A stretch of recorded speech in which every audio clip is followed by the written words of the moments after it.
Hi friends, welcome back to Sue's kitchen. നമ്മളിന്ന് ചെയ്യുന്നത് ഒരു സെമി ഗ്രേവിയോട് കൂടിയിട്ടുള്ള ഒരു സ്കിഡ് റെസിപ്പിയാണ് കേട്ടോ.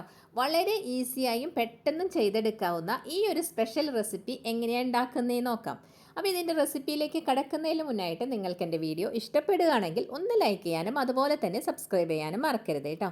അപ്പോൾ നമ്മളുടെ ഈ ഒരു സ്പെഷ്യൽ റെസിപ്പി എങ്ങനെയാണ് തയ്യാറാക്കുന്നതെന്ന് നോക്കാം. അപ്പോൾ നമ്മളുടെ സ്പെഷ്യൽ സ്ക്വിഡ് റെസിപ്പി തയ്യാറാക്കുന്നതിന് വേണ്ടി ഞാനിവിടെ 600 ഗ്രാം സ്ക്വിഡാണ് എടുത്തിട്ടുള്ളത്. ഇതിനെ കണവ അല്ലെങ്കിൽ കൂന്തൽ എന്നൊക്കെ പറയും. ഇത് നന്നായിട്ട് ക്ലീൻ ചെയ്തെടുക്കുക, അതായത് ഇതിൻ്റെ തോലൊക്കെ റിമൂവ് ചെയ്ത് ഞാനിപ്പോൾ റൗണ്ട് ഷേപ്പിലാണ് കട്ട് ചെയ്തിട്ടുള്ളത്. നിങ്ങൾക്ക് വേണമെങ്കിൽ ഇത് നീളത്തിലും കട്ട് ചെയ്തെടുക്കാം കേട്ടോ. അപ്പോൾ ഇനി നമുക്ക് ഇതൊന്ന് മാറ്റി വയ്ക്കാം. ഇനി ഇതിലേക്കുള്ളൊരു മസാല തയ്യാറാക്കിയെടുക്കാം. ഇനി നമുക്ക് മസാല തയ്യാറാക്കുന്നതിന് വേണ്ടി അടികട്ടിയുള്ളൊരു പാത്രം അടുപ്പിൽ വെച്ച് ചൂടായപ്പോൾ അതിലേക്ക് 2 ടേബിൾ സ്പൂൺ വെളിച്ചെണ്ണയാണ് ഞാൻ ഒഴിച്ചിട്ടുള്ളത്. നിങ്ങൾക്ക് വേറെ ഏതെങ്കിലും കുക്കിംഗ് ഓയിൽ വേണമെങ്കിൽ ഉപയോഗിക്കാം കേട്ടോ. വെളിച്ചെണ്ണയായിരിക്കും കൂടുതൽ ടേസ്റ്റ്. ഇതിലേക്ക് 1 ടീസ്പൂൺ കടുക് ചേർത്ത് കൊടുക്കാം.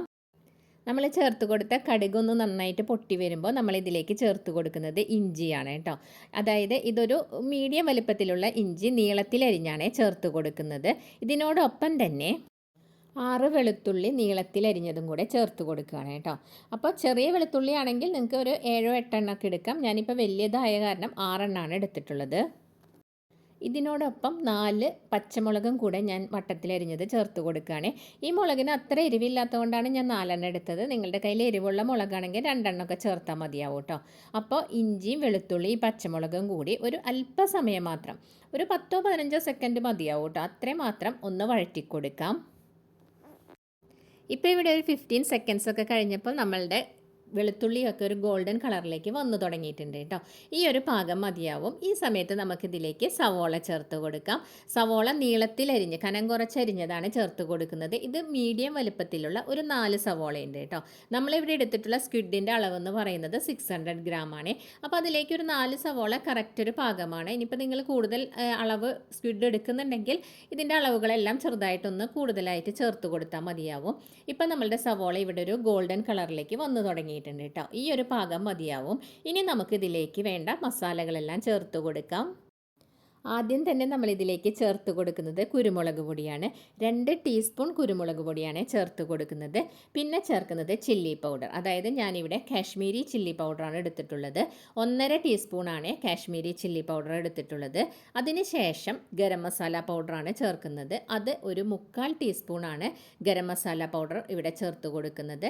പിന്നെ നമ്മൾ ഇതിനോടൊപ്പം തന്നെ 3/4 ടീസ്പൂൺ തന്നെ ഫെനൽ സീഡ് പൗഡർ, അതായത് പെരിഞ്ജീരകം, വലിയ ജീരകം ഉണ്ടല്ലോ, അതിൻ്റെ പൗഡറും കൂടി 3/4 ടീസ്പൂൺ ചേർത്ത് കൊടുക്കുകയാണ്. പിന്നെ ലാസ്റ്റായിട്ട് 1/2 ടീസ്പൂൺ മഞ്ഞൾപ്പൊടിയും കൂടി ചേർത്ത് കൊടുത്ത് ഇത് നന്നായിട്ടൊന്ന് വഴറ്റിയെടുക്കുക കേട്ടോ. അപ്പോൾ ഇതിൻ്റെ പച്ചമണമൊക്കെ പോയി നല്ലൊരു മൂത്ത മണം വരുന്നത് വരയ്ക്കും നമുക്കിതൊന്ന് ഇളക്കി കൊടുക്കണം. അപ്പോൾ ഇതിൻ്റെ ഫ്ലെയിം ഒട്ടും തന്നെ കൂട്ടി വെക്കരുത്, സിമ്മിൽ വെച്ച് വേണം ഇത് ചെയ്തെടുക്കാൻ, അല്ലെങ്കിൽ പെട്ടെന്ന് തന്നെ കരിഞ്ഞു പോകുകയും. അപ്പോൾ ഒന്ന് നമുക്ക് വഴറ്റിയെടുക്കാം. ഇപ്പം നമ്മൾ ചേർത്ത് കൊടുത്ത മസാലകളെല്ലാം ഇവിടെ നന്നായിട്ടൊന്ന് മൂത്ത് വന്നിട്ടുണ്ട്.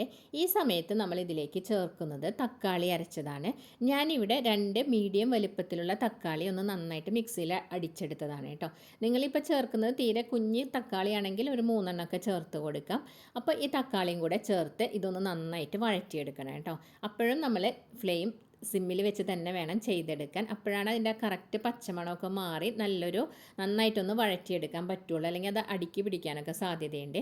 അങ്ങനെ തക്കാളി കൂടി ചേർത്ത് നന്നായിട്ട് വഴണ്ടി വരുന്ന സമയത്ത് ഇതിലേക്ക് നമ്മൾ 2 കപ്പ് നോർമൽ വാട്ടറാണ് ചേർത്ത് കൊടുക്കുന്നത്. വാട്ടർ ചേർത്തതിന് ശേഷം നമുക്കിതിലേക്ക് ആവശ്യത്തിനുള്ള ഉപ്പ് കൂടെ ചേർത്ത് കൊടുക്കുക കേട്ടോ.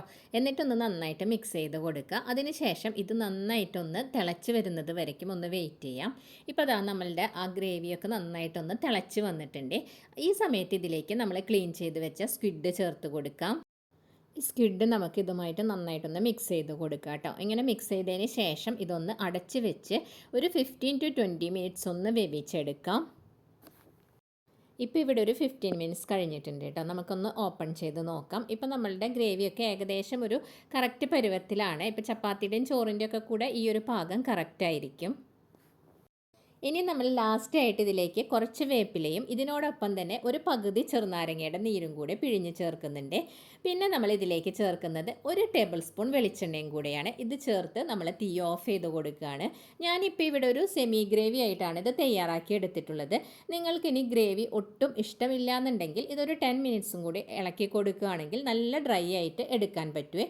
അപ്പോൾ അത് നിങ്ങളുടെ ഇഷ്ടമനുസരിച്ച് ചെയ്യാം കേട്ടോ. അപ്പോൾ ഇനി നമുക്കിതൊന്ന് സെർവ് ചെയ്യുന്ന ബൗളിലേക്ക് മാറ്റി നോക്കാം. നമ്മളപ്പോൾ ഇതൊന്ന് സെർവ് ചെയ്യുന്നൊരു പാത്രത്തിലേക്കൊന്ന് മാറ്റി കൊടുക്കുകയാണ് കേട്ടോ. അപ്പോൾ ഈ രീതിയിൽ നിങ്ങൾ ഇതുവരെ സ്ക്വിഡ് ഒന്ന് തയ്യാറാക്കി നോക്കിയിട്ടില്ലെങ്കിൽ തീർച്ചയായിട്ടും ഒന്ന് ട്രൈ ചെയ്ത് നോക്കണേ. ചോറിൻ്റെയും ചപ്പാത്തിയുടെയും കൂടെ നല്ല സൂപ്പർ കോമ്പിനേഷനാണ് കേട്ടോ. അപ്പോൾ വീഡിയോ ഇഷ്ടപ്പെടുകയാണെങ്കിൽ ഒന്ന് ലൈക്ക് ചെയ്യാനും അതുപോലെ തന്നെ സബ്സ്ക്രൈബ് ചെയ്യാനും മറക്കരുത് കേട്ടോ. അടുത്ത പുതിയൊരു വീഡിയോയുമായി കാണുന്നവരേക്കും bye. Thanks for watching Sue's kitchen.